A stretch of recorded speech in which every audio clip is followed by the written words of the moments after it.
Good afternoon, friends. So it's Sir Gerald. Again, this is for Math Zero or College Mathematics. So for today, we'll be looking into yet another lesson that we will need for the course.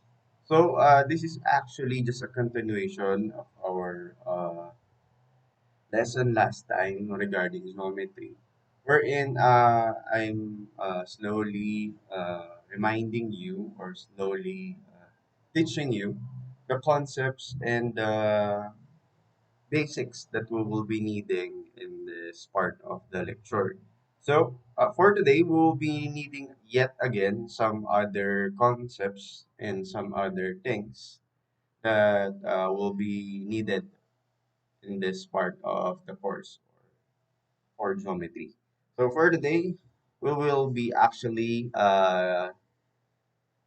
getting ready for analytical geometry. Don't mind the word analytical, just a name. It's mainly just geometry. So this will be our agenda for this video. So in this video, actually, we have six different concepts that we will be discussing for today. So those concepts are not entirely new to you. This is just a review of the concepts that you have been discussing during your earlier years of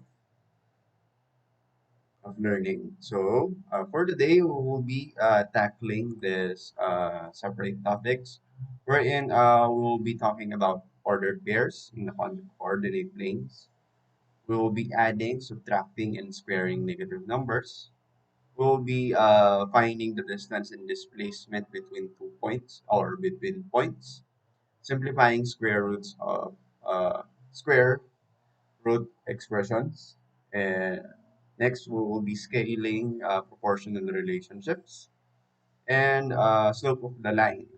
Basically, these six topics is somehow the basics, very basics. You need to know these concepts before you continue on studying analytical geometry.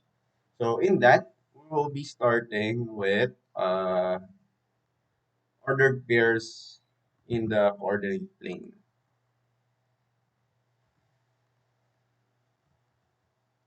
So by ordered pairs in the coordinate plane, let's first define a coordinate plane. A coordinate plane is actually just a 2D plane. By 2D plane, it is actually, we describe every point on the plane with an ordered pair, which is in the form of x and y, where x represents the relationship of the horizontal position, and y represents the vertical position. So this is not entirely new to you. I will be presenting an example of uh, unordered pair or ordered pairs in the coordinate plane. This definition actually came from Khan Academy, wherein they said that we use a coordinate plane to show relative position of a point in a 2D space. So we describe every point on the plane with an ordered pair in the form x, y. So you can read through that, but basically, x will represent the horizontal position and y will represent the vertical position.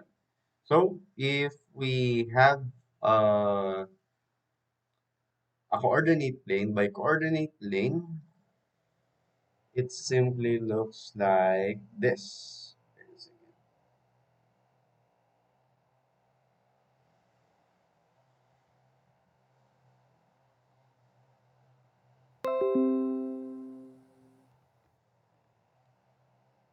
A coordinate plane looks like this.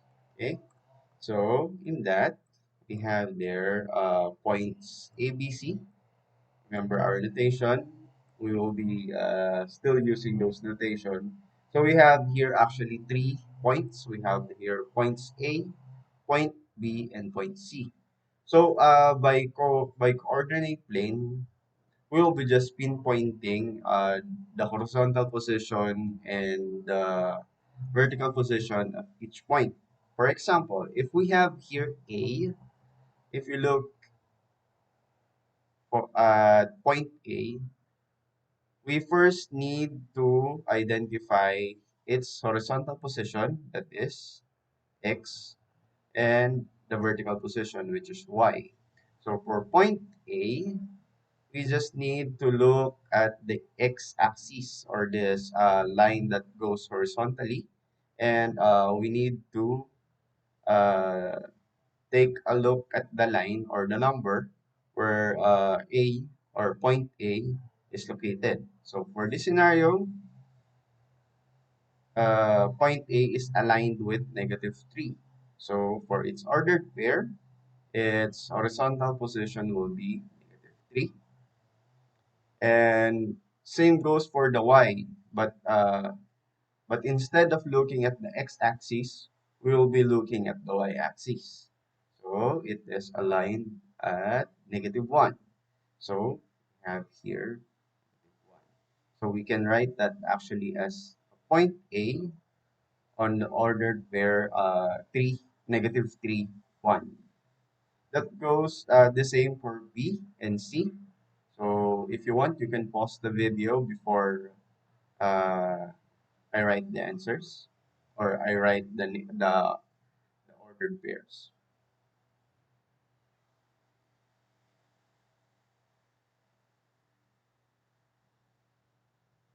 So for point B, uh, again, we just need to look at the x-axis. It is aligned to 3, so that will be 3 for the horizontal position.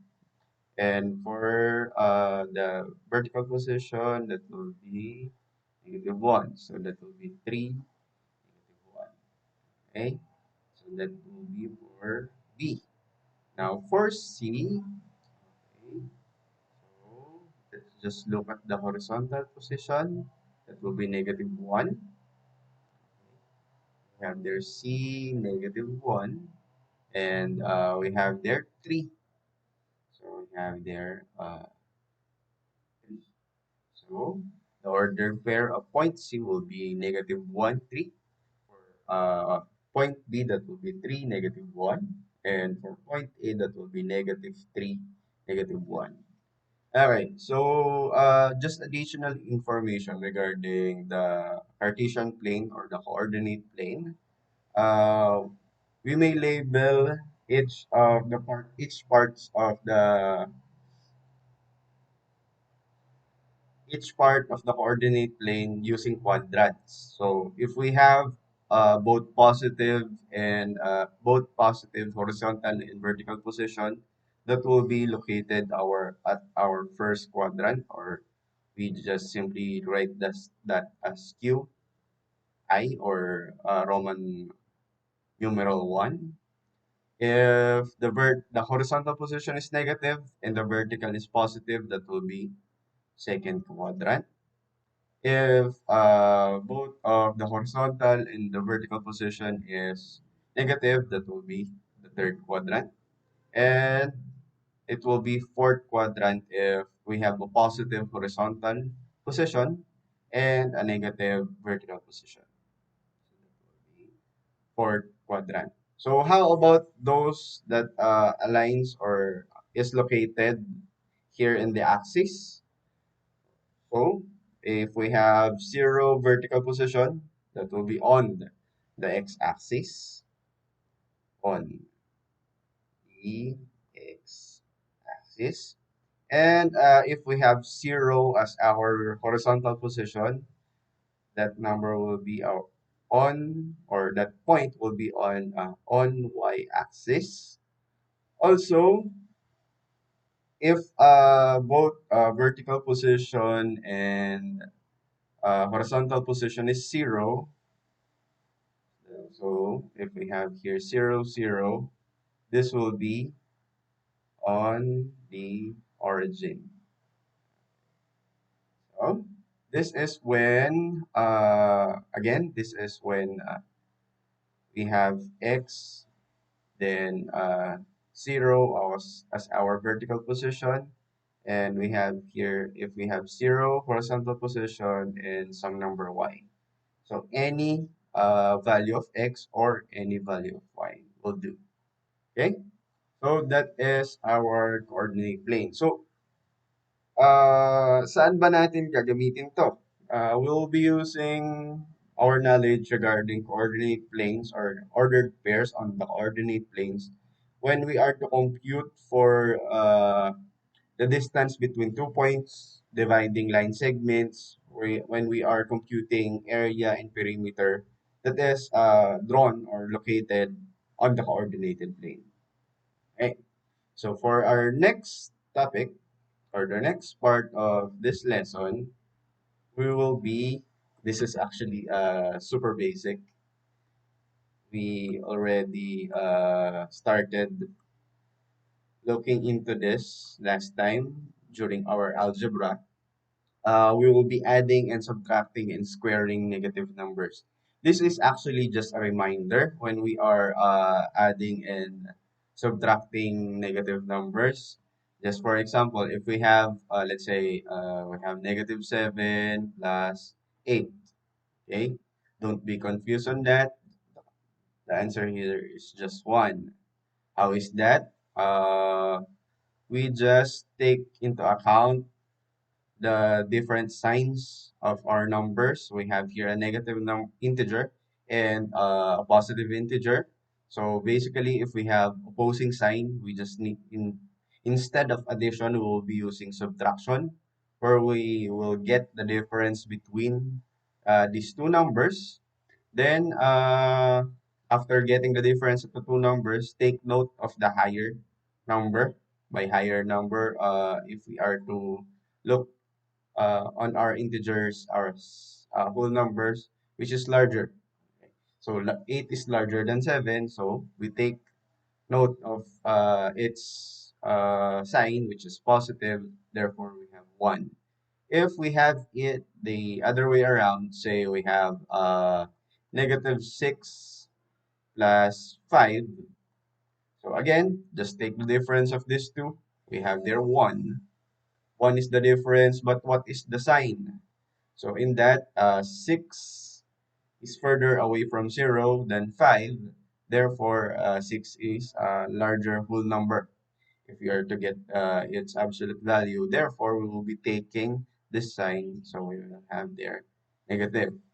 Again, for subtraction, uh, if we are to subtract a negative number from a number, let's say if we have, let's say, 5, okay, then we subtracted negative 8.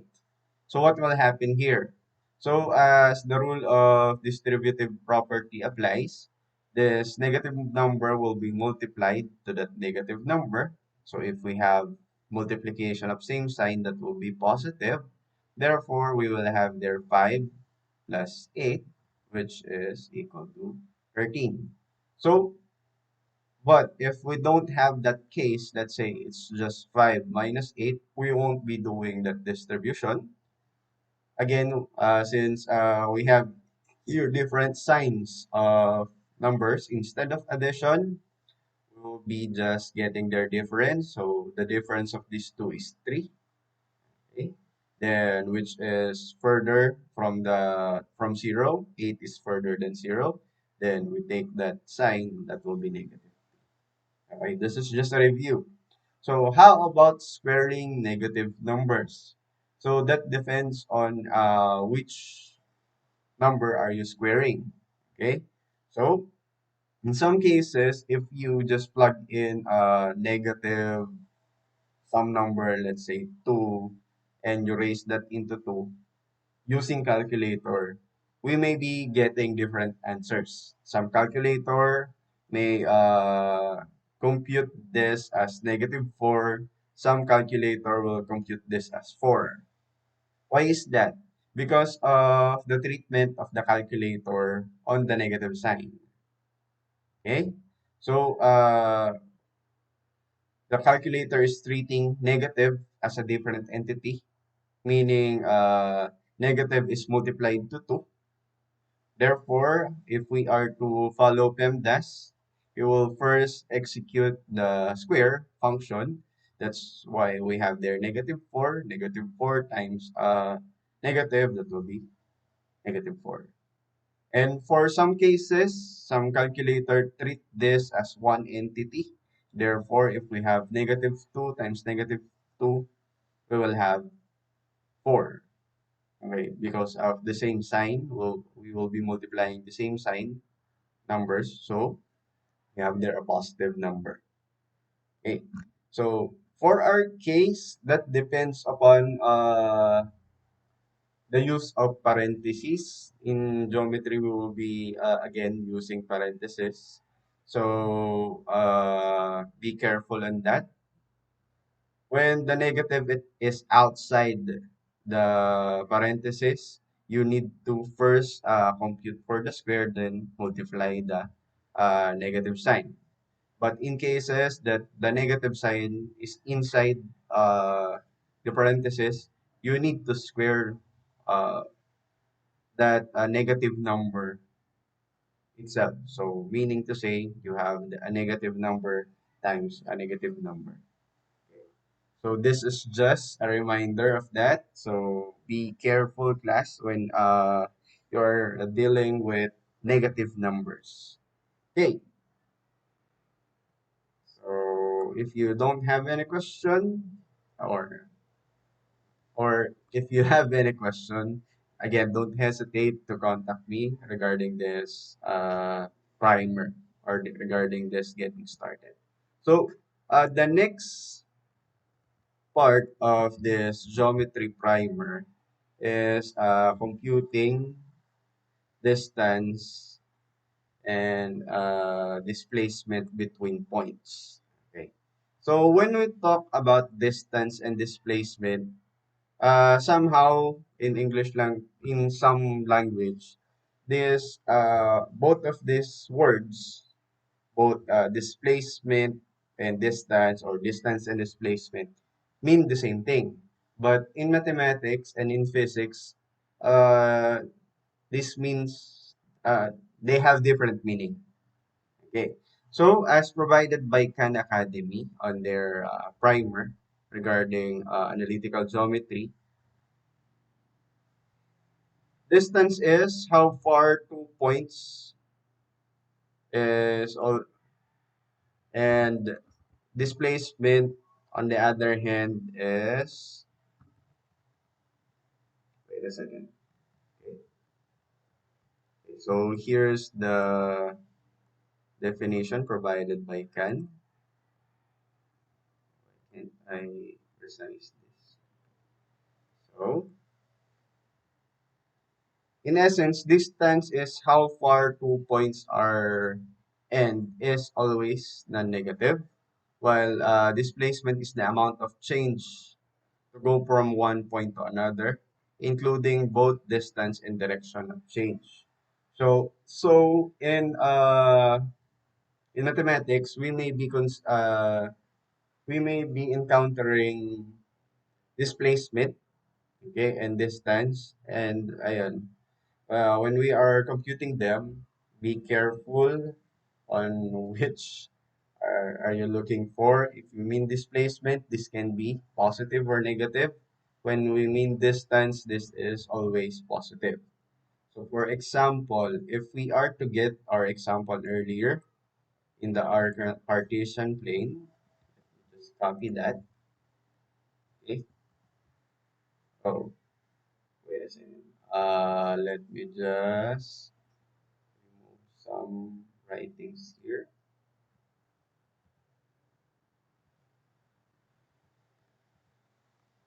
Mhm.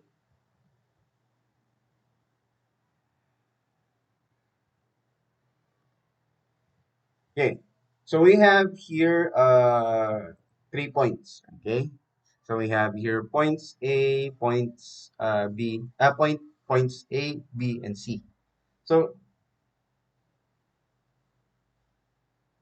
so for example, we need to account for the displacement in the distance. We actually need to think of horizontal and vertical movement again. Okay, so for example, if we are to get the distance and the displacement from let's say from A to let's say C. Okay. So if we are to get the distance and the displacement from A to C, we'll be yielding different let's say different answers. Okay. So sometimes, but sometimes that's not the case. So for example, here, if we are to get the distance from A to C, first you need to account for the horizontal and the vertical distances. Okay. As stated earlier, our points here are, we have here A, -3, -1. And also we have here C, 3. No, no, no, no, no. -1, 3. So again, we just need to account for the change in the horizontal and the vertical portion of this two. So for example, we have here A for the horizontal from -3. We will be moving from -3 to -1. So meaning to say, it's just we will jump 1, 2. So for the distance, we have here 2. That will be the change in the horizontal part of our say power values there. So that will be change from -3 to -1. So that is 2. So how about displacement on the horizontal axis? So horizontal axis we came from -1. Okay, we jump into 3, so that will be -1 to 0. That will be 1, 2, 3, 4. So how can we easily compute this? We just need to find their difference in that. So for example, for the horizontal,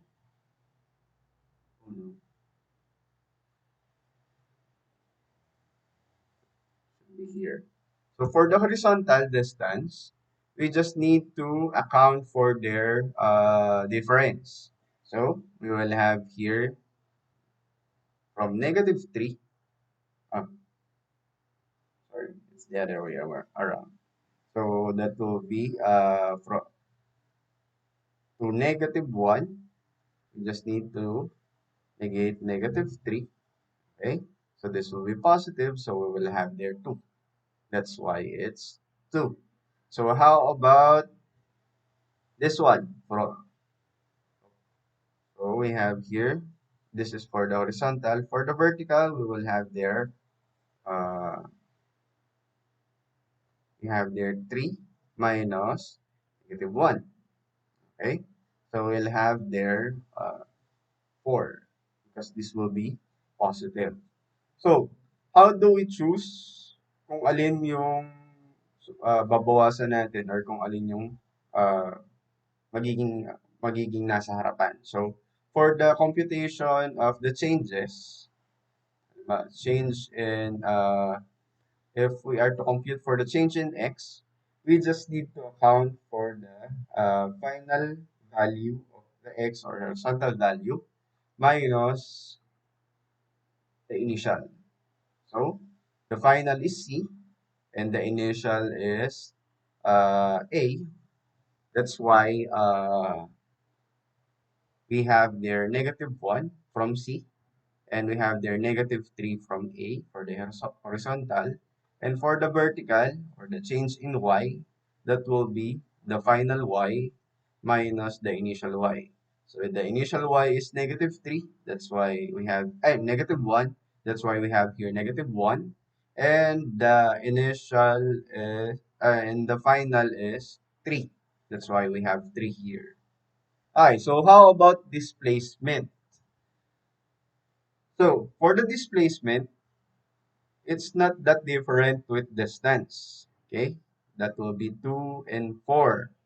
So we just need to account whether the value goes from a lower value to a higher value, or whether it is moving for horizontal, is it moving left to right, and for vertical, is it moving from down to up. And for this example, since our horizontal value from move from left, which is negative 3, towards negative 1, that will be positive. That's why we have 2. And for the case that of our vertical value, it moved from negative 1 to negative 3, meaning to say we have here a positive value, which is 4. Again, in that, distance is just the distance with how apart 2 points are, and always non-negative. For the displacement, we just need to account for the change in direct for the direction of change. Okay, so let's try from point B to point C. Okay. Again, as you may have remembered, the value of B is actually 3, negative 1. So let's compute for the distance of the horizontal and the vertical, and displacement.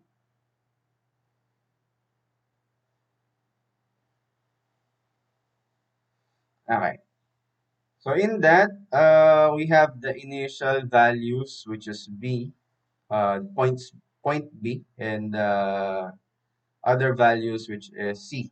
So in that, we will have, uh, let's first look at the horizontal. So for the horizontal, we have here negative 1. Okay. This is our final, negative 1 to 3. So that will be the change in x will be negative 1 minus 3. So this will be equal to negative 4. But we just look at the absolute value, since this is distance, so we will have therefore, and our displacement will be negative 4. Meaning to say, horizontally, our point moved from a positive, so it moved negative 1, negative 2, negative 3, negative 4. That's why we have a displacement of negative 4, but a distance of 4. Okay. So how about change in y? So for y, we have an initial negative 1 and a final of 3. So we'll have there 3, okay, minus negative 1. So we have there 4. So we have there, for distance, we have 4. And since our point moved from down, up, that will be positive 4. So that this is how we compute for the distance and the displacement between points. So where will we be using this? We'll be using distance to actually compute from the distance between 2 points itself, not just the horizontal and the vertical portion of the Cartesian plane. Okay, so Again, if you have any question, don't forget or don't hesitate to contact.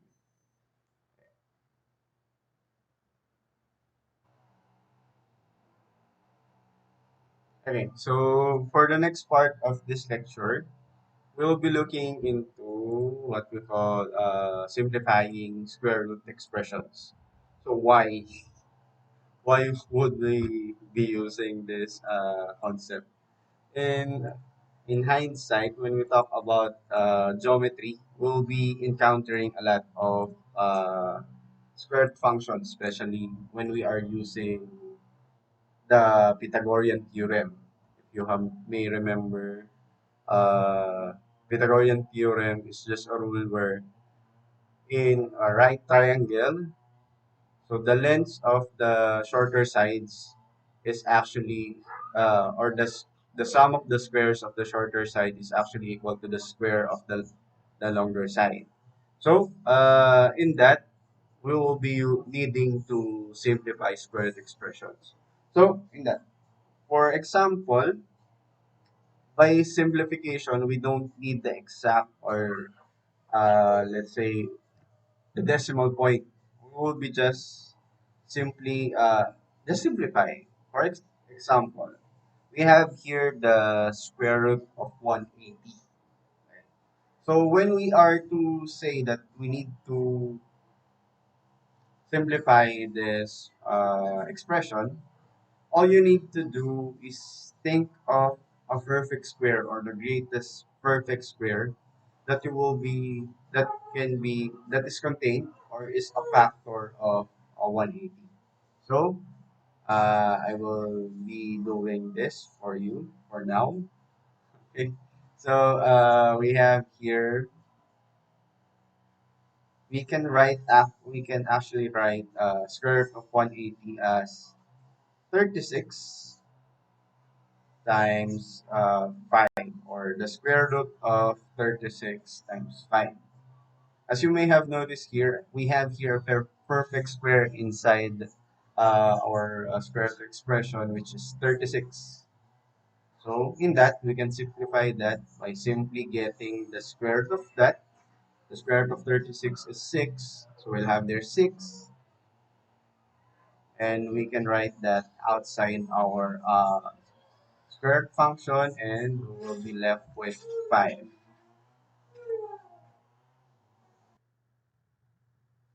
Okay. So class, here in simplifying square, here are some examples of squared expressions that we can simplify. So we have here square root of 18, square root of 40, and square root of 54. So you may pause the video. So if you want to compute this first before I show you the answers.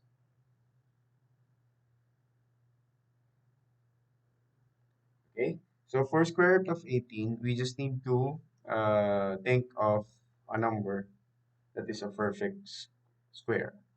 For that scenario, one of the number that I think is a factor of 18 and a perfect square is 9. So we can actually write square root of 18 as square root of 9 times 2. And we all know that square root of 9 is actually 3. So we can actually write 3 out here, and we'll be left with square root of 2 inside our rational expression or root or square root. So we have here 3 square root of 2. For 40, we can write this as 4 times 10. So this will be equal to 2 square root of 10, because square root of 4 is 2. Sadly, 10 is not a perfect square. And for 54, this is much like our square root of 18. So then we have here 9, 9 times 6. So square root of 9 times 6. So we will have there 3 square root of 6.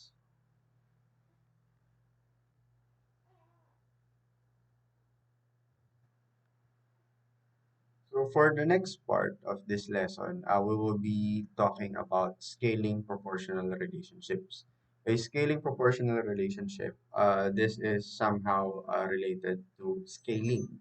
A scaling, say you have in geometry, you say you have a triangle. or an equilateral triangle or right triangle, any type of triangle, and you want to scale it up or scale it down, we'll be using proportional relationship. And by proportional relationship, we can use what we call the direct proportionality, wherein if we have y is directly proportional as x, we can write this as y is equal to k times x, which is actually can be written as k is equal to y over x. Okay. So where does the direct proportionality came in here? On the concept that k is constant, okay? If we say that k is constant, we can actually use this to find the relationship of two numbers which are proportional. Let's say we can actually write this as 1, y1 is equal to, over x1 is equal to y2 over x2. This is how our proportionality would look like. For example, if we have a rectangle, okay? So that rectangle, let's say, has a length here, a length which is, let's say, 4, and a width which is 7. Say you want to scale up this rectangle wherein, let's say, this is the length, this is the width. You want to scale it up wherein the next rectangle has a width or yung width or width 2 would be, say your favorite number is 21. Okay, so you may use this formula to compute for the length of the new rectangle. Meaning to say, if we say that our y1 is our w1 over l1, that will be equal to w2 over L2. So we need to compute for this L2. Okay? So what we can do here is actually, we can just substitute our values here. So W1 is 7. We have length, which is 4. Then we have W2 as 21. And also we have an unknown L. Okay. What we can do here is actually cross multiply. That's what we call them, that action in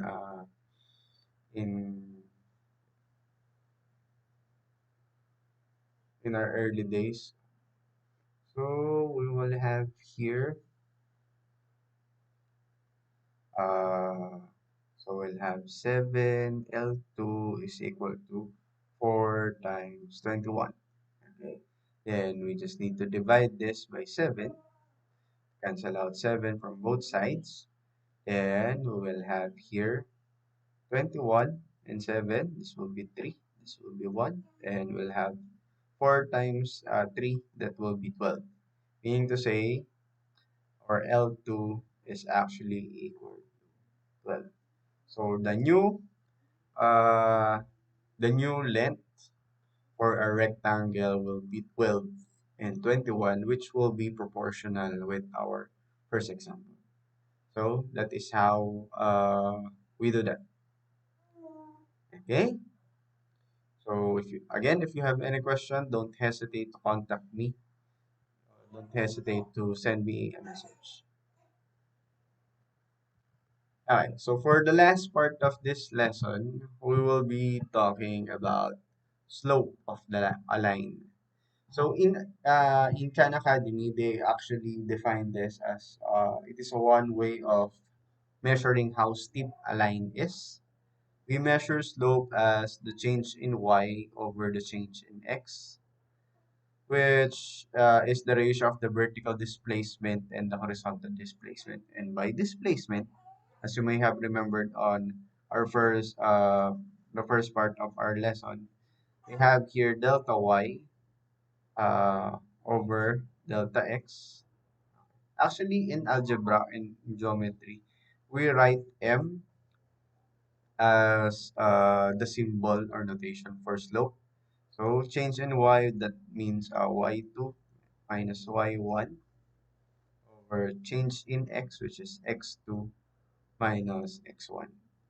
So that is how we will be computing slope of the line. Okay. So for example, we have here our lines or triangle. And let me just try to make this better.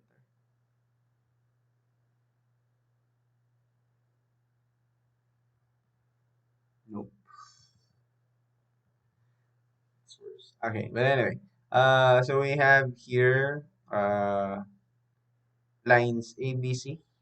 Okay, line AC, line BC, and line AB. Okay. So in here, as you may have remembered, our ordered pair is we have A that is negative 3, 1, B which is 3, negative 1, C which is negative 1, 3. Say we are to compute for the slope of set line segment AC. How do we do that? So again, going back to the formula, that will be equal to delta y over over delta x. Okay, so that will be equal to y1 y2 minus y1 over uh, x2 minus x1. So for this example, our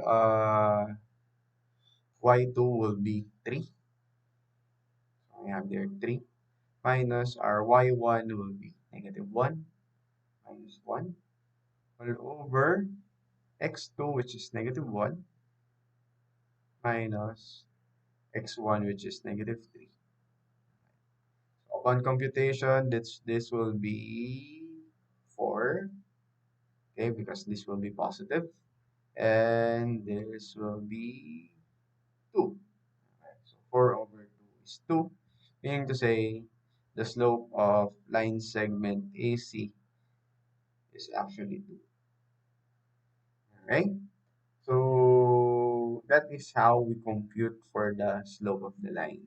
So in that, we have there our another six primer topics regarding geometry.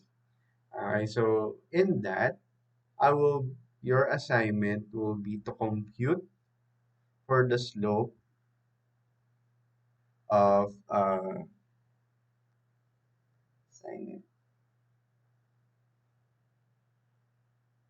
You need to compute for the slope of line segment AB and slope of line segment BC. Okay, so this will be I will just announce in our group chat when we'll for the deadline of this assignment. Okay, so you have uh, two values you need to compute. Those are the two values you need to compute. Again, so if you have questions, don't hesitate to contact me personally or in our group chat if you have any questions. Bye.